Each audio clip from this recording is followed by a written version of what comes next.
It may come as a shock to many, but the people of China are rising up. After COVID spiked in big cities such as Beijing and Shanghai, the Chinese government has locked most of the country down. But after 3 years of China's zero COVID policy, people are angry and have been protesting in the streets. These protests were exacerbated after an apartment fire in Urumqi, northwest China, in which 10 people died, and the lack of a response was blamed on the strict COVID protocols. But now the focus has turned onto Xi Jinping, who has recently consolidated his power at the National Congress of the Chinese Communist Party, giving him an unprecedented third term in power. But was that a step too far? Are Xi's days numbered, or is he now too powerful to fall? Could this weaken Xi's global standing, especially over his potential invasion of Taiwan? Could these protests lead to a major change in China, or is it all in vain? What does the future look like for China?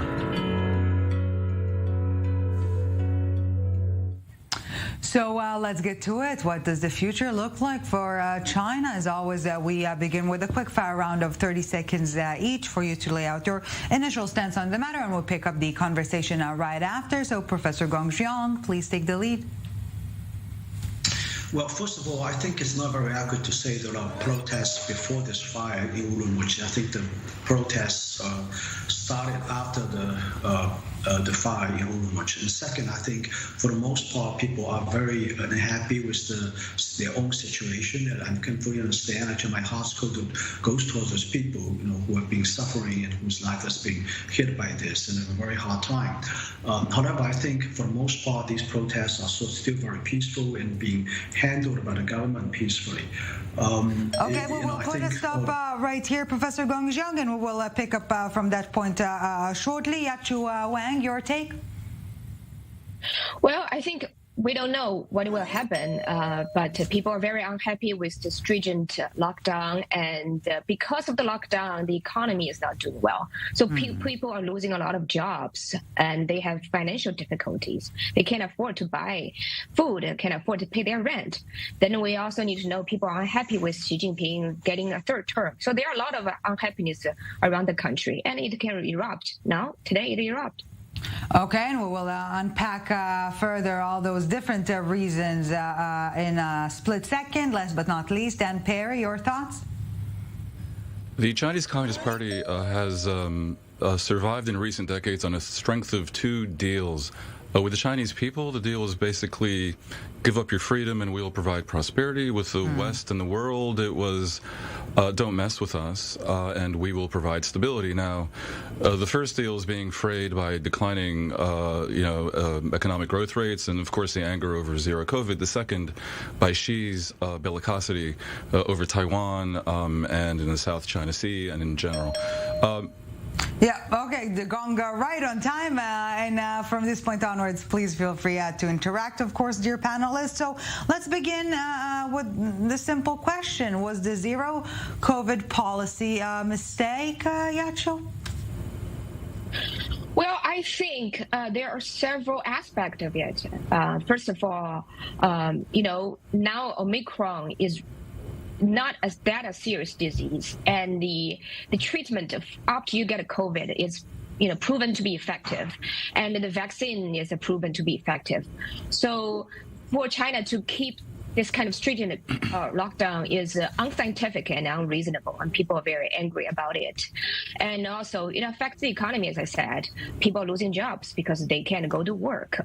They can't open their shops. So it has huge economic impact on people's lives. But there is another side, I think. Please, go Dan. ahead. Yeah. Well, I mean, China with 1.4 billion people has only recorded 5,000 and some COVID deaths. That's less than half of Israel's. And some may not believe the numbers, but China's growth rate for this year is supposed to be over 8%, which is higher than in recent years. So, of course, individuals suffer, and obviously it's a tremendous inconvenience and nightmare for cities to be in lockdown, for 2 months like Shanghai was. But the fact is that the zero COVID policy has yielded, not zero deaths, U.S., but closer than most countries and almost all countries. And indeed, in the past several weeks, there's been a huge surge of COVID cases. So I'm not, the policy has not been a complete and total failure. It's difficult for me to even believe I'm defending the Chinese government, but this policy is not indefensible. If you consider, how hysterical the entire rest of the world was about COVID, not a year ago. Professor Jiong. Well, I think. Yeah, please, Yacho. 5,000 deaths, it's one too many. It's still a very large number. I think the original intent of this zero COVID policy is indeed about, saving every life, especially the elderly population. And I think the government is probably very cognizant of the fact that these two vaccines developed is probably not as effective as the mRNA vaccines, so that's why they're taking this policy.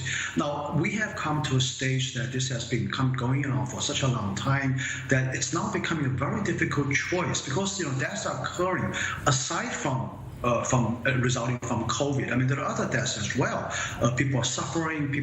Some people are committing suicide, and there are also people who are in serious illness are hampered by treatment because of the the COVID policy here. So I think lockdown policy is okay maybe for a few weeks, but having that long, the government is indeed faced with a very, very difficult decision. Whether we totally open up or we stick to the same policy. So I think, but I'm inclined to believe that the zero COVID policy is running out of steam, given the death tolls, for example, statistics in Hong Kong and Singapore, the places where it already opened up. And I think it's about time to seriously and scientifically re-evaluate this policy and make a very difficult decision. And I think, what's happening in several cities in the last day or two, in the last 2 days, are testimony that there are people out there who are really fed up with this. And I think it's about time to really think about it and make a hard decision here. But by the way, really, I have to ask, do you think is it inconceivable that the protests over zero COVID really mask a deeper discontent? Dan, you're reading my notes. My notes. Great minds think alike. I have an opinion on this. There are certainly people who are discontent in a way as you have described. But for the most part, I think there are people shouting slogans like this. We've seen that. But I think for the most part, people are concerned about their own lives. People are concerned about the economic prospect. And to be honest with you, protests are happening everywhere in every country. I would hardly even call this a sort of a serious protest. There are some civil disobediences here and there, and I think we've seen the government is showing quite a bit of a restraint as well. We're not seeing the kind of heavy-handed measures to dispel the crowd, for example, as we have seen in some other countries. I think for the most part, it's peaceful, and I think the government gets the message. People get their messages across, and we're going to have to see what's going to happen next. Let's give the government the benefit of the doubt that they're going to handle this in a peaceful manner. Well, Yacho, as Professor Gong Jiong is speaking, we are seeing images of some excessive use of force, some would claim on behalf of Chinese authorities. Is COVID really the true nature or true trigger of these protests?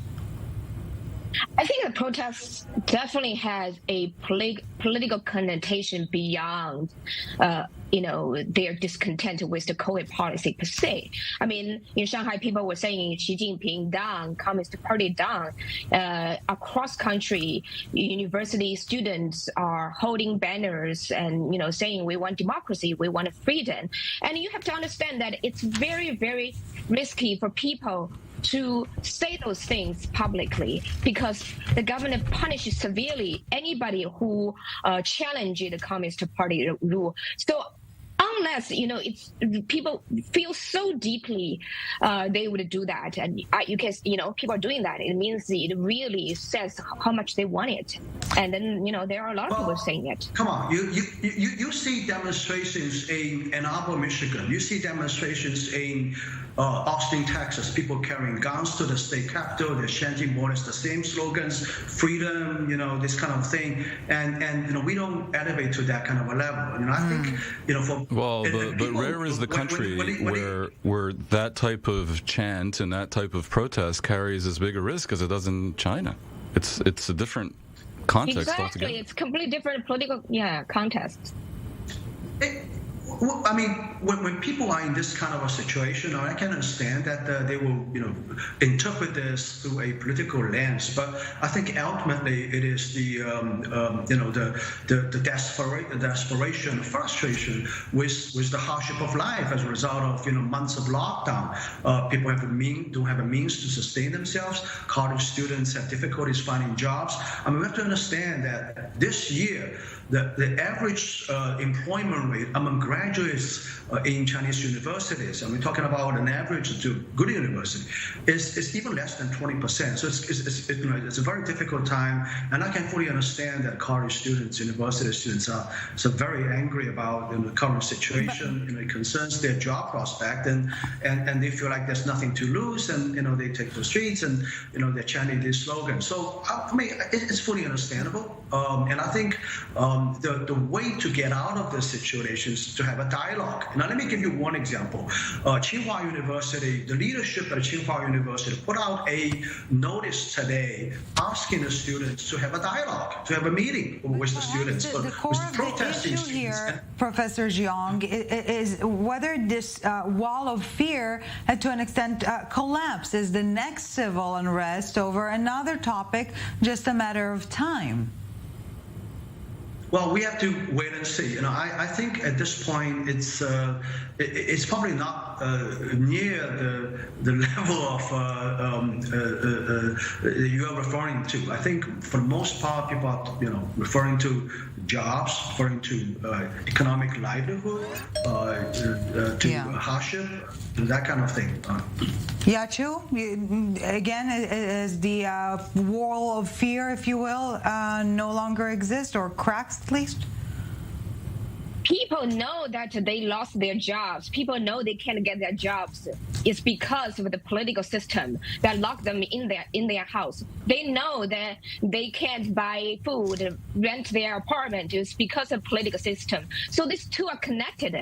People are protesting against economic hardship, against things happen to them immediately. But they can connect this with the broader value issues, the freedom and the rule of law of the rights. I don't think these two can be separated. I beg to disagree. I mean, back in 2020, when this thing happened, erupted in Wuhan, for example, the Chinese government did a very good job, and I think the whole country is behind this. Nobody's complaining. The Communist Party, doing a bad thing. I mean, we had hardship when nobody's complaining.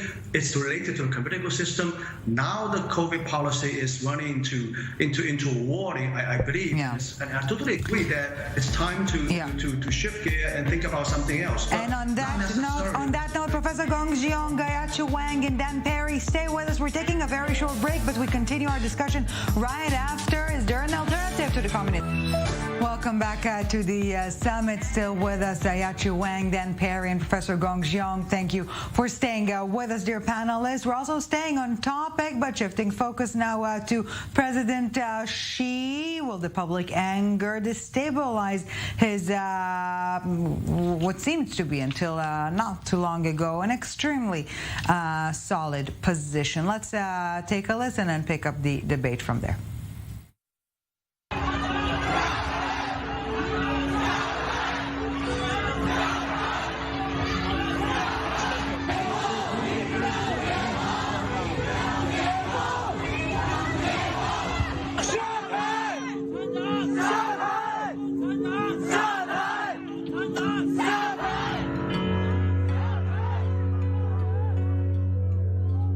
So let's get to it. Another quick fire round of 30 seconds each. Will public anger destabilize Xi's grip? Dan Perry, take the lead, please. She took a chance in replacing his predecessor's non-ideological relative pragmatism with Marxist nationalism. But he seems to be a true believer of the kind that sometimes get in their own way and trip themselves up. The unpopular zero COVID policy also attaches to him personally. So, yes, he is a lightning rod, but it doesn't seem to be in the Chinese Communist Party's DNA to abandon a leader that they just reappointed to a 3-year term. So I suspect, as goes she, so will the party. Yaqui Yang, your thoughts? Well, I think it would be hard because the control the party over the country is very solid. In the past 10 years since she became the president, the party really eliminated the civil society. They controlled the media. They censored the internet, and it's extremely hard for people to organize to have their voice heard. So if you don't have any kind of organization, if just individuals are angry, if it's just individuals going to the street, it's hard for the movement to sustain. Professor Gong Jiong, last but not least. Well, yeah, so I think every society has dissent. There are people who have different voices, people have different thoughts, people are opposed to the leader. It's all normal. I think it's normal with any country. Like here in Israel, we have dissent here in Israel. In Washington, for example, there are people cursing Donald Trump. There are people cursing Joe Biden. So I think the same situation is probably also currently taking place in China. And I understand China is very different, but I think overall. The party still, has a pretty stable control over society, and I see these voices as sort of expressing their voice to the government, and I hope the voice will be heard and that their concerns will be addressed. But was the unprecedented third term was to an extent an own goal for Xi? Did he bite more than he could chew, or is he simply too strong to fall at this point in time? Dan? Well, it does suggest a certain arrogance that they would even go for such a thing. And I would have imagined that they would only do it if they thought he was very popular. So it honestly is a bit of a mystery why they would. I think that that this indifference to the protests could in the end prove unwise, with all due respect. I mean, throughout history, despotic regimes have always appeared permanent. And often it lasted long, but they tend to collapse. Yeah. They tend to collapse with a surprising suddenness and speed. Yeah. I'm not saying that this is what's about to happen in China, but some version of it eventually will, unless we truly believe, as some experts do, that there's something antithetical to democracy in Chinese culture. And I think to believe that is to ignore the fact that the Taiwanese certainly do love their democracy, and the Hong Kong people who are Chinese certainly do lament, the dictatorship that has descended upon them. Professor Jiong, you wanted to chime in. Well, as a Chinese, I certainly hope for stability and in China. It's in our history we have seen time and time again that any sort of a violent eruption and sort of a revolutionary activities usually doesn't lead to a good result. I'm firmly in the camp that we're calling for social changes. We're calling for political changes, and they have to be done at least in a smooth and peaceful manner. And the same is true here. And I think that I mean, I have to say, the dynasties only ended as a result of a rebellion and uprising in 1911, 1912. And of course, the current Communist Party came about as a result of a civil war that ended in 1949. I mean, most regimes that are not based on an ideology of freedom end up collapsing at one point or another. Let's take a look at Iran, at Russia. We don't need to go so far in history. But Yeshua, is there an alternative to the Communist Party? Well, I think if you look at the history around the world, people went on the street, they protested, they changed their government. So there can be alternative. It has been proven again and again in the history. Things happened. The Soviet Union collapsed. The American Revolution won. So I think I have hope.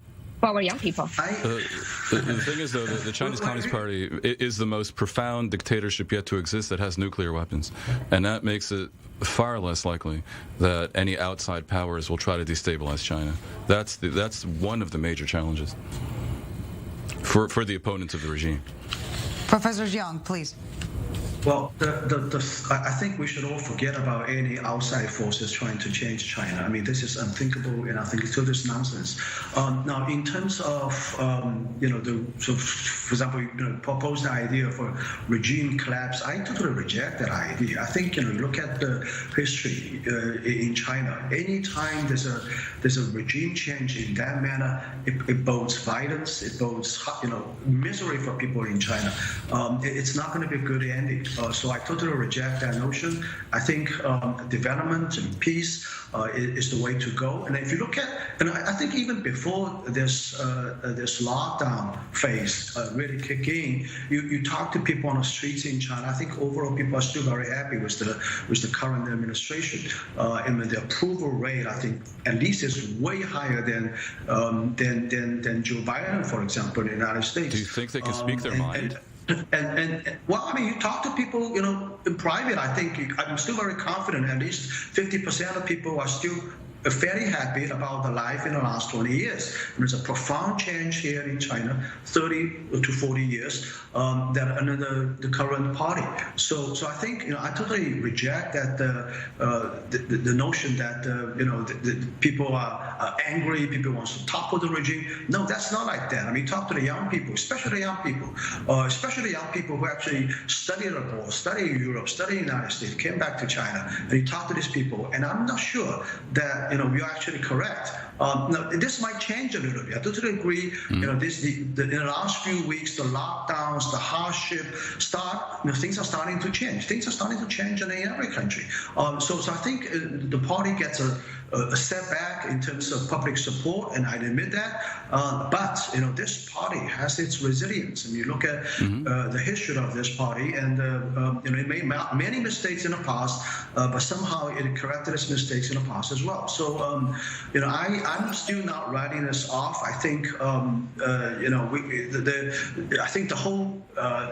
My interpretation of these civil disobedience is that they get their voices across, and I hope the government will hear these voices and start to change things.